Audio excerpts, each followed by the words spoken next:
picture with headscarf. It's all around these days. People are talking about it.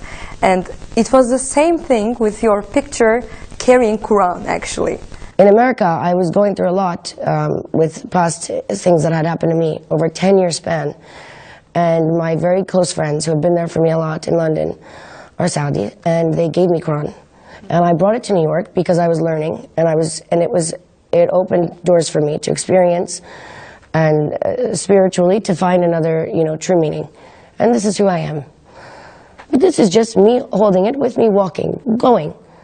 Whereas the paparazzi maybe across the street, I didn't know. And they crucified me for it in America. They made me seem like Satan. I was a bad person for holding that Quran. And I was so happy to leave and go back to London after that, because I felt so unsafe in my own country after this. And just because this is my belief, if this is something I want to learn, this is my own will. This is not for you to express. If you want to say it, keep it to yourself. I'm not looking at what you do every day. Maybe you're not doing enough because you're bored hurting me. But I can't imagine how many people go through this all the time.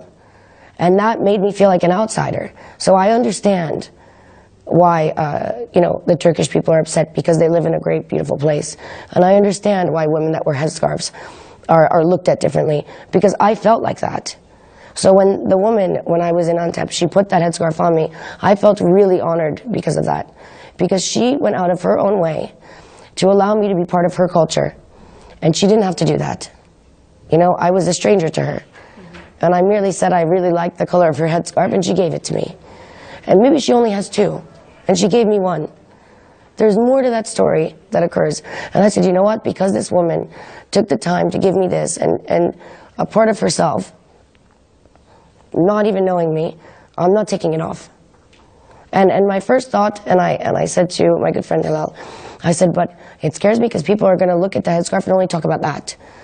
Yeah. They're not going to ask the real questions about why. Because that's not interesting. It will become headlines suddenly, right? And it should. It should. It should be headlines. It's okay, because in Turkey you have a free will as a woman if you want to or you don't want to. That's why it's amazing here. You can choose what you want and it's accepted. Whereas I'm in America holding a Quran and I'm the devil.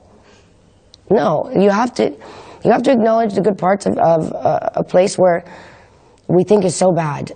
People think it's so dangerous. It's like we're sitting in a really nice place and we're very lucky to even be here. Yeah. So it's about time we start, recognizing the truth and doing something.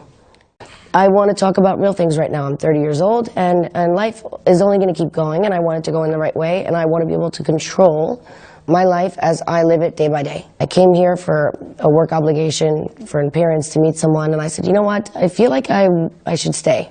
And my friend contacted Abdurrahim, and he contacted two other friends of mine who worked for Bosphorus Foundation, and we all got together, and it just happened.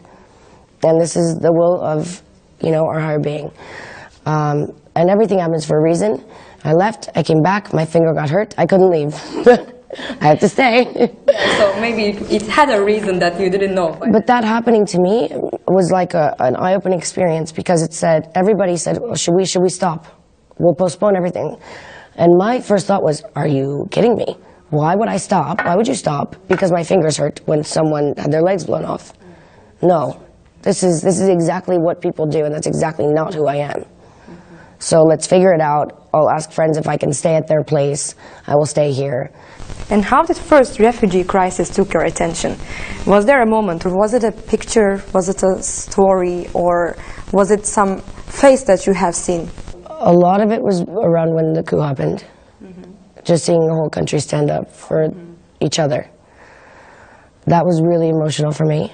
That all these people in one place that people are so afraid of are all supporting one another. And that's a really powerful, strong front, I think. And Erdogan did very well, and his people really admiring and respecting him as, the first elected president. This is a big deal. And that goes to show something. It's very easy for me to go to a refugee camp and say, oh, she's getting paid, she's doing it for this, she just wants attention. No, that is absolutely not the truth.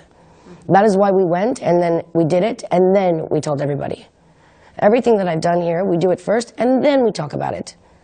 Because I can't speak on something I haven't lived through and experienced. It's not my place.